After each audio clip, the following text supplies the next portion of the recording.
Hi, my dear lovely little students. How are you all doing today? I hope all of you are feeling wonderful. Right? So, after a week, again we have our EVS class. Right? Yes. So, which was our chapter name? I don't see any energy in you. Tell me loudly. What was the chapter name? Was blooming and sprouting. Isn't it so? Okay. And what all did we learn? We learned about different types of trees, creepers, plants, isn't it so? Yes. We learned about different types of leaves, right? We learned about different color pigments which give color. We learned about photosynthesis. We learned about so many things in this chapter. What else did ma'am leave? We learned about living and non-living things, right? Yes. Last class, we ended the class with a small animation video, right, of how seeds germinate.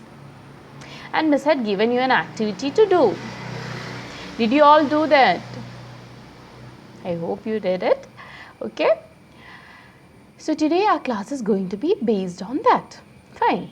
But first, let me explain how the seed germinates. That animation video some of the students couldn't catch. So I will try explaining it at my best. Okay? Yes. So where do we get the seeds from? From the plants, isn't it? Yes. And what do we do with this plant seeds? We bury them. Okay, I'll tell you what happens after we sow the seed. Sow the seed means we are putting the seed in the mud. Okay, when dirt or mud is covered on the seed, it stays there, right? And we water them daily, right? Yes. So what happens is, at the first, when we put mud and pour water, this water fills in the seed. Okay, and slowly it starts growing. Okay, yes, right? Did you notice your sapling carefully which you sawed the tissue paper? If you had, you will understand what I am saying clearly. Okay, first the seed breaks. Okay, and then comes a small stem. Okay, that stem just turns into a root. At the first it becomes a root. Okay, have you seen the roots of a plant? Yes, right? Everyone knows the down part which is covered with mud with so much fiber, right? Yes, that is the root. Okay, so this root stays in the soil and there are so many minerals in the soil. Okay, that is why we have to check whether we are using good soil for the plant or not. Okay, it should be rich of minerals. And when we pour the water, these roots absorb the minerals and water. Okay, which part of the plant absorbs? The root absorbs, that is, takes in the water and minerals. Okay, is it clear? And then the shoot comes. The shoot is the stem, the middle part of the plant. It comes up and it grows above the surface.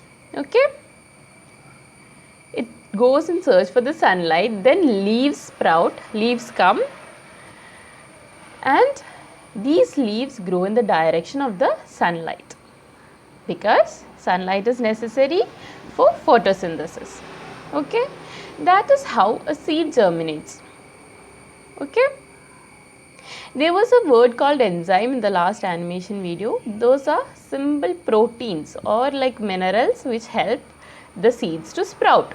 Okay, all what you have to understand from the video is that this is how a seed germinates. At first, when we put a seed under the mud and pour water, the seed gets filled up with water and then it starts sprouting.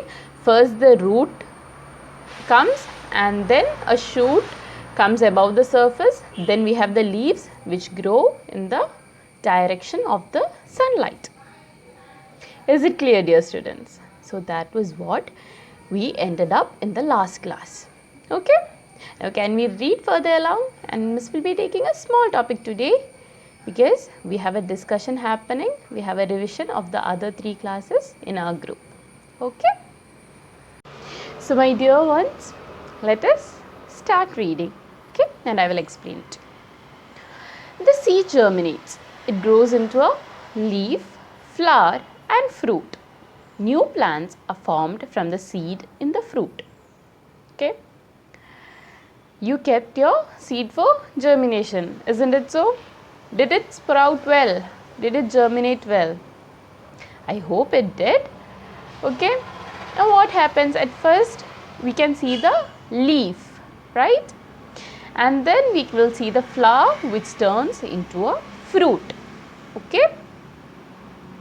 And where are the another new plants formed? Again from the seeds inside the fruits. Where do you find seeds? When you eat an apple, you can find the seed inside it, right? Yes. Inside the papaya, we have seeds. Isn't it so? In vegetables also, we find seeds inside, right? Yes. Okay. So now, Miss had explained to you, first the roots come and then the shoots come, right? The leaves sprout. We will see them through a picture. Okay, observe them carefully. So see, examine the process of formation of the plant from seed and seed from plant. How? From seed, plant is coming, and from plant, seed is coming. All right. Yes. So look at this picture. It is a recycling process. Like it keeps on going. Okay. Can you see that seed? A small seed? Yes. Now that seed, at first what happened to your seed when you kept? A root came, right? A small root came. And then what happened? The root stood there and again the seed broke and a small stem came up, right? Then that turned into leaves, right? Okay. And then what happens is it turns as a creeper and it grows as a plant, okay? Then we can see small flowers coming up. Then that flowers turn into fruits or vegetables, okay? In this what is given? It's a bean like structure, right? So it's a beans plant, okay? Right? Yes. So from inside the beans we get the seeds, right? Again that seed we take and the same process happens again and again. Is it clear? A seed, from the seed roots come, then again the shoot, then the leaves, okay? Then we have the plant, fruit, then again the seeds. Okay, dear students. So now, did you understand why the seed is of so much significance? That is, why is it so important? Shouldn't such a very significant seed be protected? Yes, right? Because seeds grow into plants. And what do plants give us? Plants give us oxygen. That is how we live. So each and every seed can sprout into a plant, right? So seeds are very important, right? Very significant. Now how do plants protect seeds? They keep it inside the fruit. They protect it very well, right? There are fruits with only one seed and there are fruits with so many seeds, right? Tell me an example for a fruit where there is only one seed. Tell me.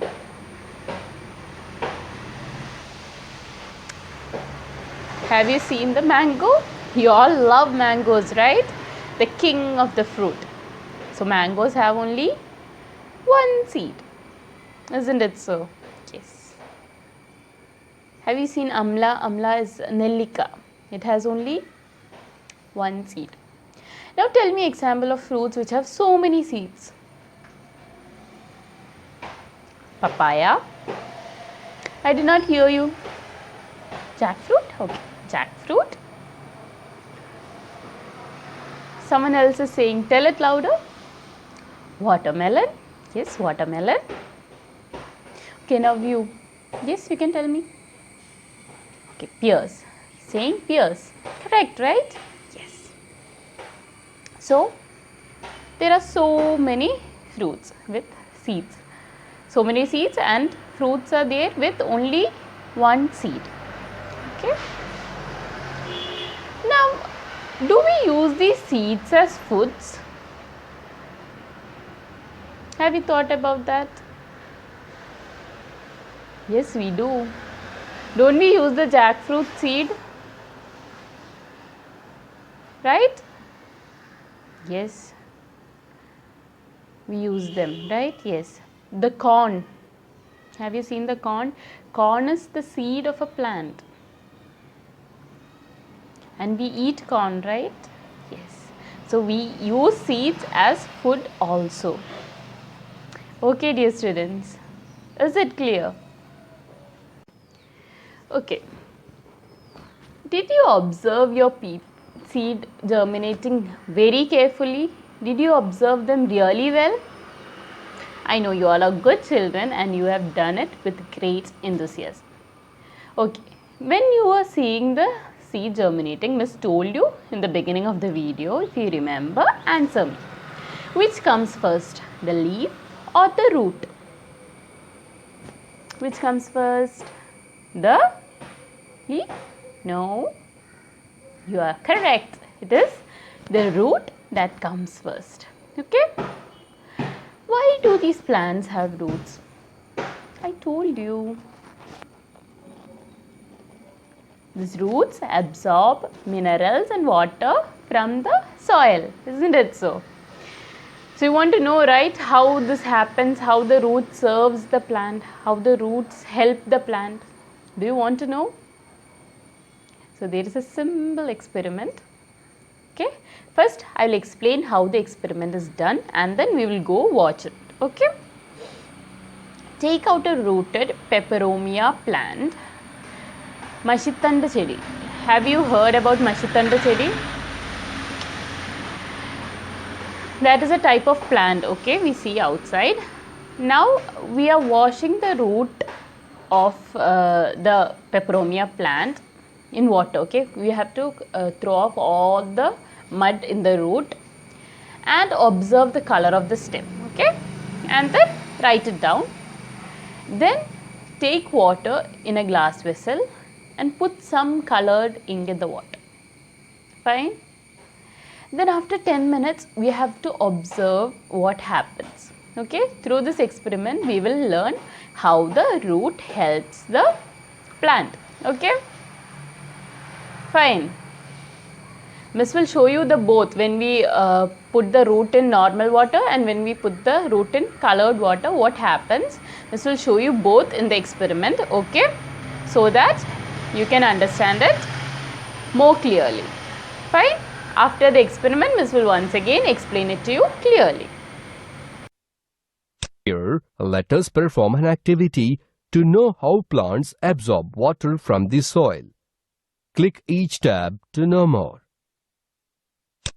To observe how the plant absorbs the water from the soil.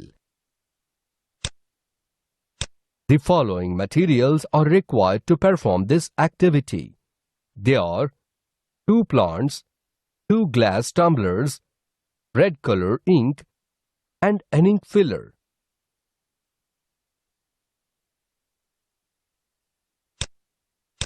Take 2 plants with soft stems along with their roots. Take 2 glass tumblers. Fill the water in the glass tumblers. Add red ink to the second glass tumbler. Now place the plants in each tumbler. Leave the setup aside for 2 to 3 hours. Observe the changes in the plants after 3 hours.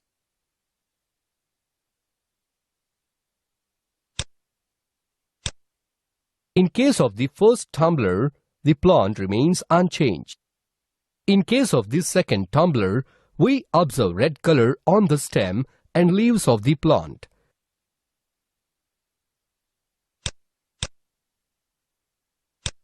By observing the plant in the second tumbler, we can conclude that water gets distributed throughout the plant. In case of the first tumbler, also the water gets distributed throughout the plant, but as we cannot see the color of water, we are adding ink in the second tumbler and demonstrating. Roots help in absorbing the water from the soil. In the same way, plants also absorb minerals which are present in the soil. There are some plants that store food in roots and stem. Examples: radish, carrot, beetroot. Okay, so did you watch the experiment? Did you understand? It was a simple one, right? What happens when we put the root inside the water, one in the ink filled water and one in the normal water? The normal water absorbs water and it spreads throughout the plant. But when we put it in the ink, we can understand it clearly that the ink is also passing through the stem and the stem color changed, right? It changed into the ink's color, changed into red, isn't it so? So what does this indicate? The roots absorb the minerals also from the water. Not only the water, but the minerals present in the soil is also absorbed by the roots. Okay? Is it clear? So this is what is the outcome of the experiment. Only what you have to learn is the roots absorb minerals and water from the soil. Okay? It was an experiment only to show that. Fine. So now let's see what root has to say. Okay? Now root is going to be speaking to you. Okay? Can you see the green box? So for some time I am the root of a plant. Okay? Yes. I keep plants fixed in the soil. I help in absorbing water and minerals required for the plants from the soil. My help is needed for rainwater to seep into the soil and to prevent the washing away of soil. Did you understand? Don't worry, I will explain it to you. Okay? Now what is the root saying? I keep plants fixed in the soil. That is, with the help of the roots, the plant is still staying in the soil. When have you ever seen when a small breeze happens, will the plant fall down? No. Only when there is a cyclone, a very big wind and all, it will fall, right? Otherwise, how does it stay in the place? With the help of the roots. The roots have a strong base. Okay, they keep the plant upright and in position. I help in absorbing water and minerals. We learned that through the experiment, right? It helps in absorbing water and minerals. Then what else? My help is required for rainwater to seep into the soil. Okay, when it rains, these roots help in absorbing the water to the underground, okay, to the soil, and also prevent washing away of soil. When there is a heavy rain and the water keeps on flowing, roots keep the soil in place. Otherwise, if the soil goes, all the plants will fall down, right? So the roots help in keeping the soil in place. Is it clear? Yes, right? Yes. We use the roots of many plants, okay, like kurundoti, that is the common cloned, ramacham, vetiver, it is known in English as vetiver, as medicines, okay. Kanyikurkal also we use as medicine. So many Kanyikurkal's leaf we use, only some use the roots, but kurundoti, that is called common cold. We use the roots of these plants as medicines, okay. When we have cold or cough, we use it as medicines. Okay. Then we use the roots of many plants for so many other things. As food also we use. Which were the foods we use of the roots? The roots of tapioca and sweet potato. Sweet potato is madhurikkilangu, right? Yes. These we use as food also. So my dear students, we learned about roots today, right? We learned about germination in the beginning and then we learned about roots, right? How roots help the plants to grow, right? Yes. And we eat roots, right? Yes. We use roots as medicines too. Okay. So we will discuss more and we'll have a question answer session in our group. Okay. So hope you have understood today's topic. Fine. You can let me know your feedback in the comment section below. So see you again with another video in the next week. Till then, bye bye. Take care and stay safe.